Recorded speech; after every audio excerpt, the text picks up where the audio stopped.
Tosung Shi, or the Great and Most Honored Master. 1.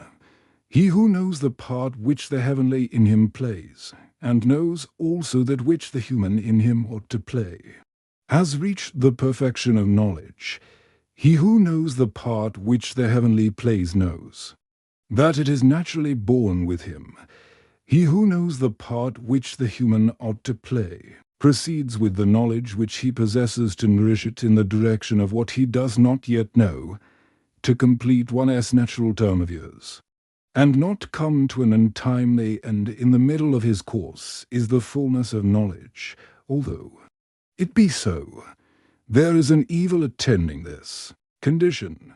Such knowledge still awaits the confirmation of it as correct.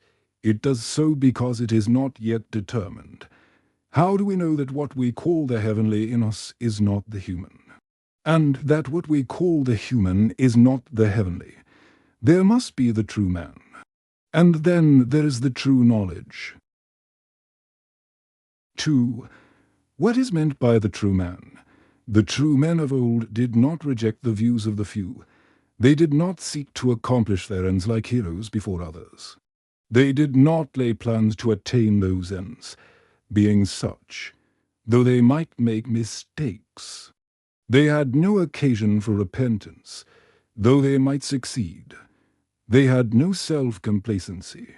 Being such, they could ascend the loftiest heights without fear. They could pass through water without being made wet by it. They could go into fire without being burnt. So it was that by their knowledge they ascended to and reached the Tao. The true men of old did not dream when they slept, had no anxiety when they awoke, and did not care that their food should be pleasant. Their breathing came deep and silently. The breathing of the true man comes even from his heels, while men generally breathe only from their throats. When men are defeated in argument, their words come from their gullets as if they were vomiting, where lusts and desires are deep. The springs of the heavenly are shallow. The true men of old knew nothing of the love of life or of the hatred of death. Entrance into life occasioned them no joy. The exit from it awakened no resistance. Composedly they went and came. They did not forget what their beginning had been, and they did not inquire into what their end would be. They accepted their life and rejoiced in it.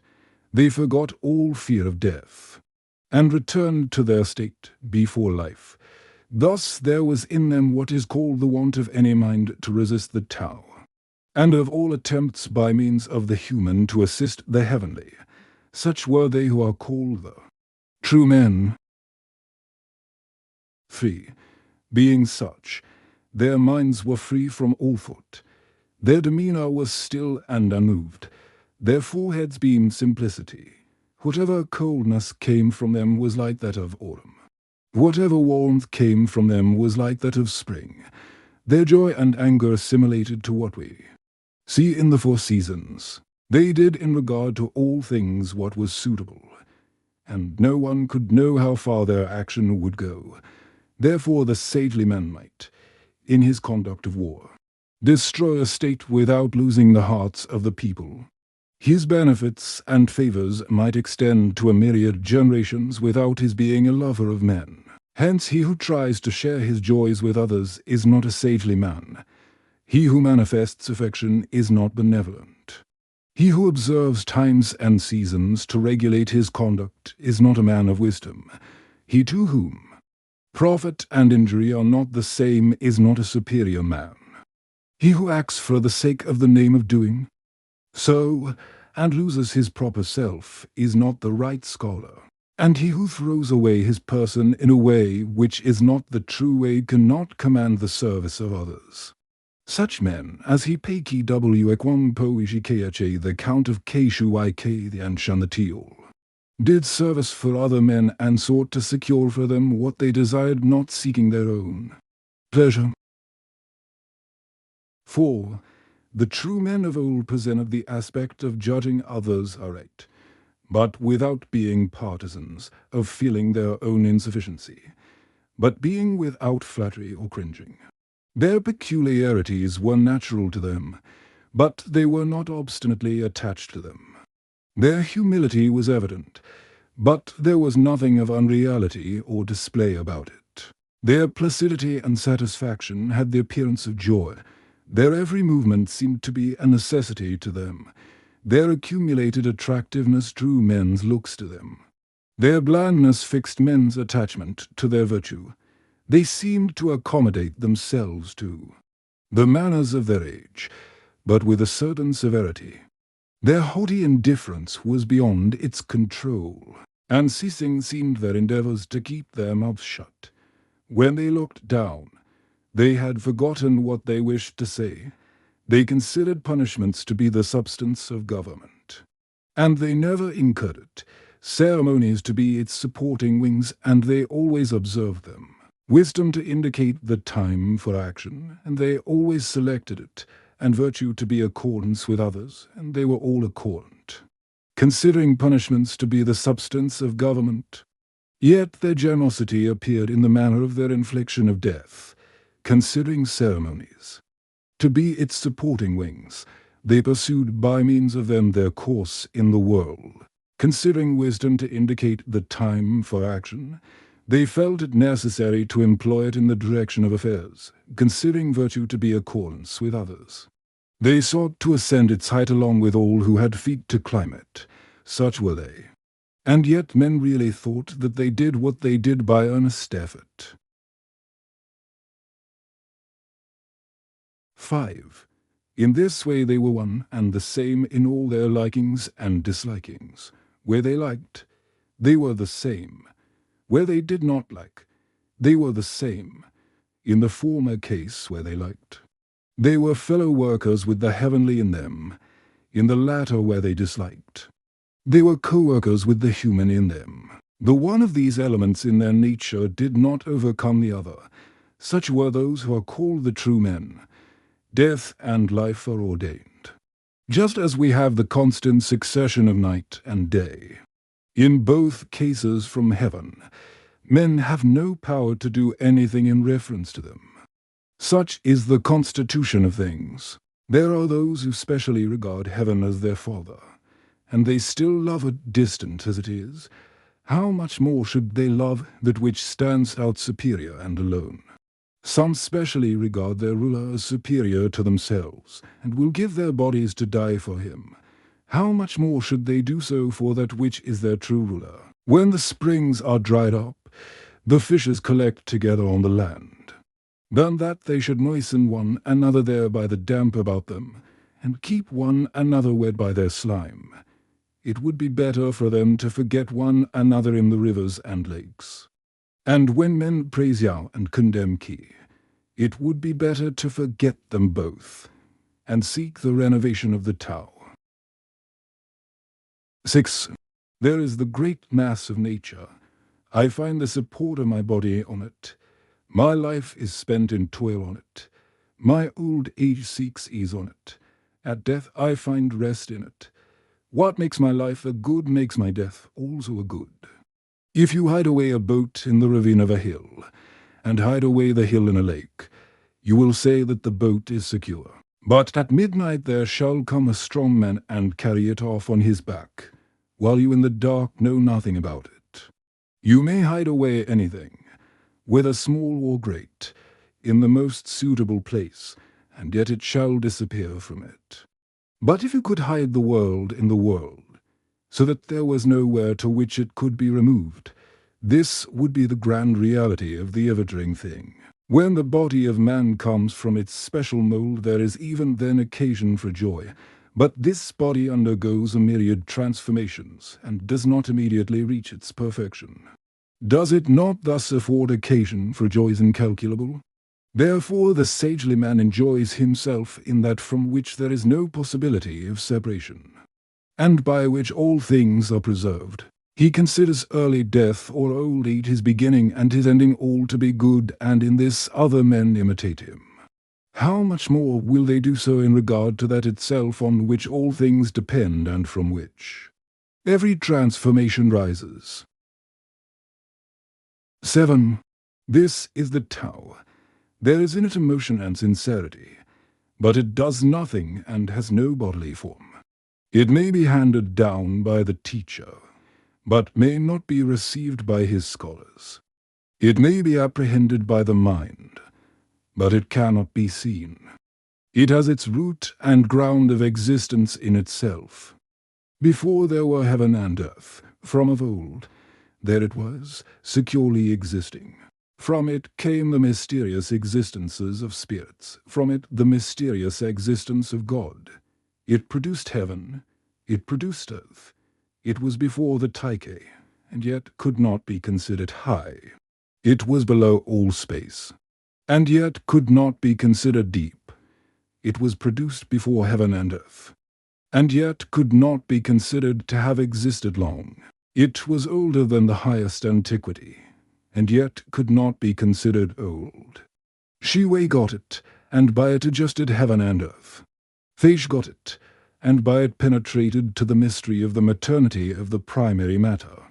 The Wei Tao got it, and from all antiquity has made no eccentric movement. The sun and moon got it, and from all antiquity have not intermitted their bright shining. Kon Pei got it, and by it became lord of Quan Lan. Fang Yi got it, and by it enjoyed himself in the great river.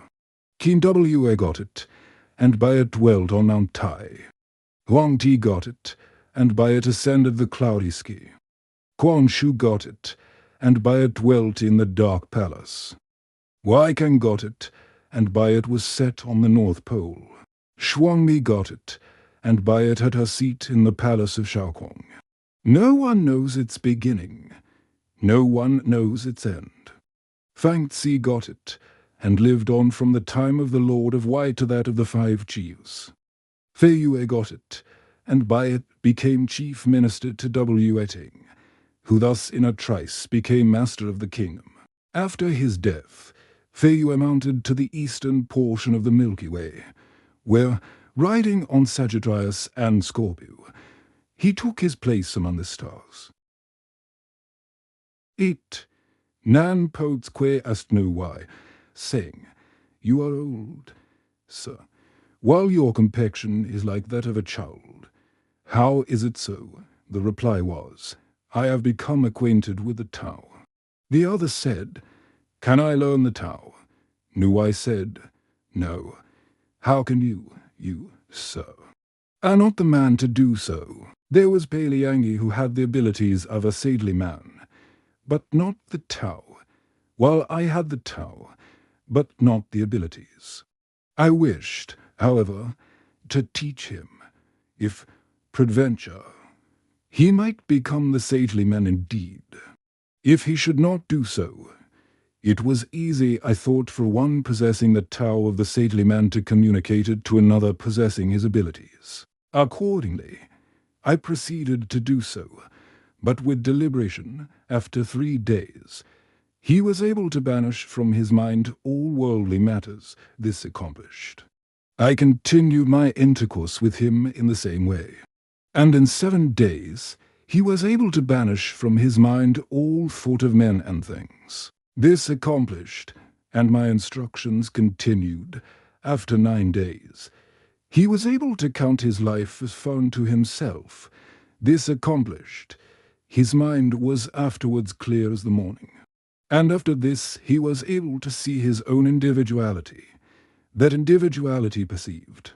He was able to banish all thought of past or present. Freed from this, he was able to penetrate to the truth that there is no difference between life and death, how the destruction of life is not dying, and the communication of other life is not living.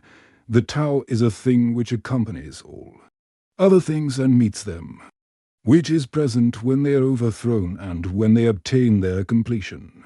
Its name is tranquility amid all disturbances, meaning that such disturbances lead to its perfection. And how did you, being alone without any teacher, learn all this? I learned it was the reply from the son of Fei Mo. He learned it from the grandson of Lo Sung. He learned it from Shan Ming. He learned it from Nishu. He from Shu Wai. He from Wao. He from Xuanming. He from Shen Liao. and he learned it from Ishi. 9. Tshi, Zwei, Zel, and Zlai, these four men, were talking together, when someone said, "Who can suppose the head to be made from nothing, the spine from life, and the round bone from death? Who knows how death and birth, living on and disappearing, compose the one body? I would be friends with him." The four men looked at one another and laughed, but no one seized with his mind the drift of the questions. All, however, were friends together, not long after Zwei fell ill, and she went to inquire for him. "How great," said the sufferer, "is the Creator, that he should have made me the deformed object that I am." He was a crooked hunchback. His 5 viscera were squeezed into the upper part of his body. His chin bent over his navel. His shoulder was higher than his crown. On his crown was an ulcer pointing to the sky.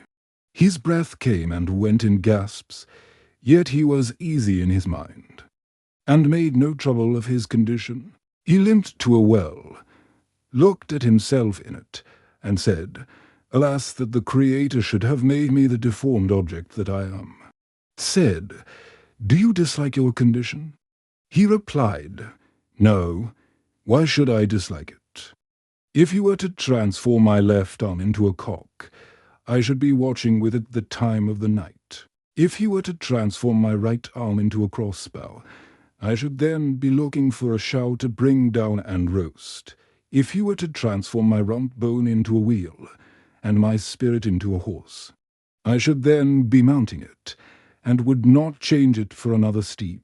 Moreover, when we have got what we are to do, there is the time of life in which to do it. When we lose that at death, submission is what is required. When we rest in what the time requires, and manifest that submission, neither joy nor sorrow can find entrance to the mind. This would be what the ancients called losing the cord by which the life is suspended. But one hung up cannot lose himself. He is held fast by his bonds, and that creatures cannot overcome heaven the inevitable is a long acknowledged fact. Why should I hate my condition? 10. Before long Zlai fell ill, and lay gasping at the point of death, while his wife and children stood round him wailing. Zell went to ask for him, and said to them, "Hush, get out of the way. Do not disturb him as he is passing through his change." Then, leaning against the door, he said to the dying man, "Great indeed is the Creator. What will he now make you to become? Where will he take you to? Will he make you the liver of a rat, or the arm of an insect?" Zlai replied, "Wherever a parent tells a son to go, east, west, south, or north, he simply follows the command. The yin and yang are more to a man than his parents are. If they are hastening my death, and I do not quietly submit to them, I shall be obstinate and rebellious. There is the great mass of nature. I find the support of my body in it. My life is spent in toil on it. My old age seeks ease on it. At death I find rest on it. What has made my life a good will make my death also a good. Here, now is a great founder, casting his metal. If the metal were to leap up in the pot, and say, 'I must be made into a sword like the moya,' the great founder would be sure to regard it as uncanny. So, again, when a form is being fashioned in the mold of the womb, if it were to say, 'I must become a man, I must become a man,' the Creator would be sure to regard it as uncanny. When we once understand that heaven and earth are a great melting pot, and the Creator a great founder, where can we have to go to that shall not be right for us? We are born as from a quiet sleep, and we die to a calm awaking. 12. Yen Hui asked Kang En, saying, when the mother of Mang San Shai died in all his wailing, for he did not shed a tear. In the core of his heart he felt no distress. During all the mourning rites he exhibited no sorrow. Without these 3 things, He was considered to have discharged his mourning well. Is it that in the state of the one who has not the reality may yet get the reputation of having it? I think the matter very strange, Kang Yen said.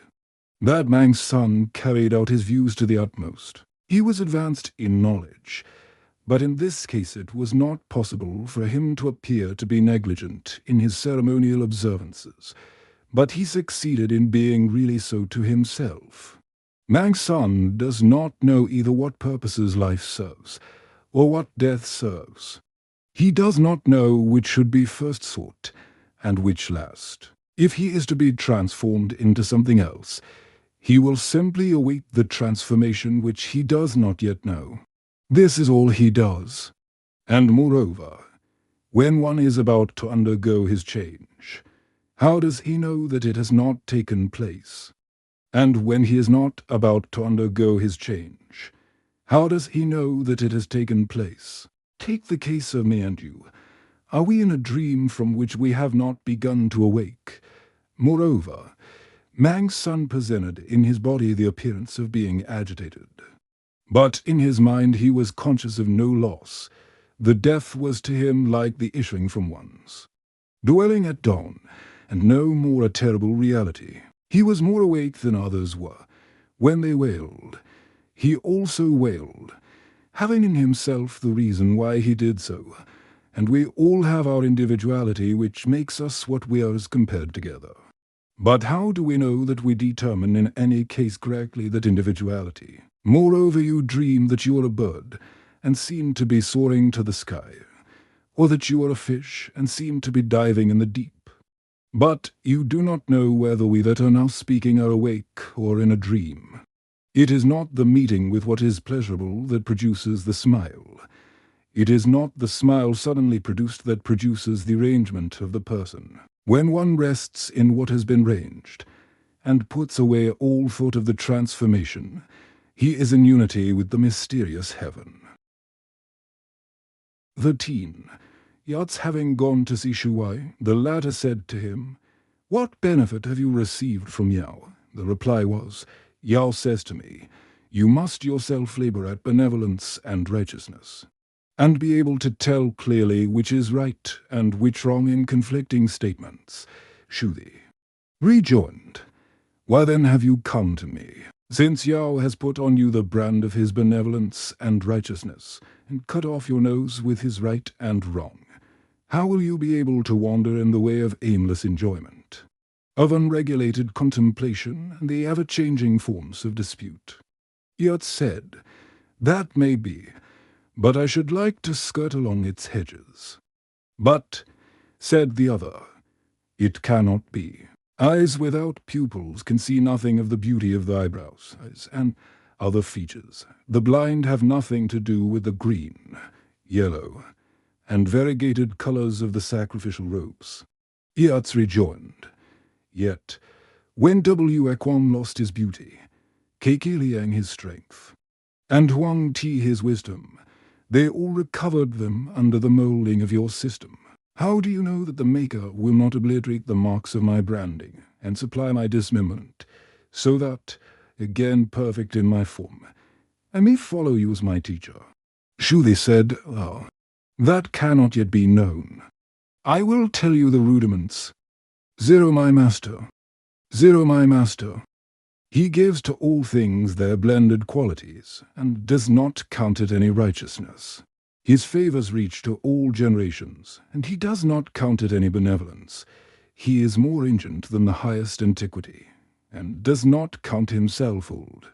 He overspreads heaven and supports the earth. He carves and fashions all bodily forms, and does not consider it any act of skill. This is he in whom I find my enjoyment." 14. Dotyan, who has said, "I am making progress." Kang Yin replied, "What do you mean?" "I have ceased to think of benevolence and righteousness," was the reply. "Very well, but that is not enough." Another day, Hui again saw Kang Yin and said, "I am making progress." "What do you mean?" "I have lost all thought of ceremonies and music." "Very well, But that is not enough. A third day, Hui again saw the master and said, I am making progress. What do you mean? I sit and forget everything. Kang Yen changed countenance and said, What do you mean by saying that you sit and forget everything? Yen Hui replied, My connection with the body and its parts is dissolved. My perceptive organs are discarded, thus leaving my material form, and bidding farewell to my knowledge, I am become one with the great pervader. This I call sitting and forgetting all things, Kang Yen said. One with that pervader, you are free from all likings, so transformed. You are become impermanent. You have, indeed, become superior to me. I must thus cleave to follow in your steps. 15. Tsey and Sang were friends. Once, when it had rained continuously for 10 days, Tsui said, I fear that Sang may be in distress. So he wrapped up some rice, and went to give it to him to eat. When he came to Tsang's door, there issued from its sounds between singing and wailing. The lute was struck, and there came the words, Zero father, zero mother, zero heaven, zero men. The voice could not sustain itself, and the line was hurriedly pronounced. Tsui entered and said, Why are you singing, sir, this line of poetry in such a way? The other replied, I was thinking, and thinking in vain, how it was that I was brought to such extremity. Would my parents have wished me to be so poor? Heaven overspreads all without any partial feeling, and so does earth sustain all. Would heaven and earth make me so poor with any unkindly feeling? I was trying to find out who had done it, and I could not do so. But here I am in this extremity. It is what was appointed for me.